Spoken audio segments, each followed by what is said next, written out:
Jeremiah പ്രവചനം 2-ാം അധ്യായം 13-ാം തിരുവചനം. എൻ്റെ ജനം 2 തിന്മകൾ പ്രവർത്തിച്ചു. ജീവജലത്തിൻ്റെ ഉറവയായ എന്നെ അവർ ഉപേക്ഷിച്ചു. ജലം സൂക്ഷിക്കാൻ കഴിവില്ലാത്ത പൊട്ടക്കിണറുകൾ കുഴിക്കുകയും ചെയ്തു. പരിശുദ്ധ പരമദിവ്യകാരുണ്യ-ഈശോയ്ക്ക് എന്നേരവും ആരാധനയും സ്തുതിയും പുകഴ്ചയും ഉണ്ടായിരിക്കട്ടെ. Hallelujah, hallelujah, hallelujah.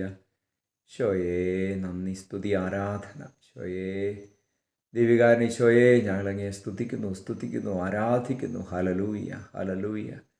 ഈശോയെ അങ്ങയിൽ മാത്രം ആശ്രയിക്കുവാൻ, അങ്ങയെ ഒരിക്കലും ഉപേക്ഷിക്കാതിരിക്കുവാൻ ഞങ്ങളെ സഹായിക്കണമേ.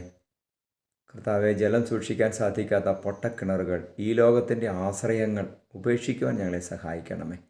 നമ്മുടെ കർത്താവ് മിശിഹായുടെ കൃപയും പിതാവായ ദൈവത്തിൻ്റെ സ്നേഹവും പരിശുദ്ധാത്മാവിൻ്റെ സഹവാസവും നിങ്ങളോടുകൂടി ഉണ്ടായിരിക്കട്ടെ, ഇപ്പോഴും എപ്പോഴും എന്നേക്കും.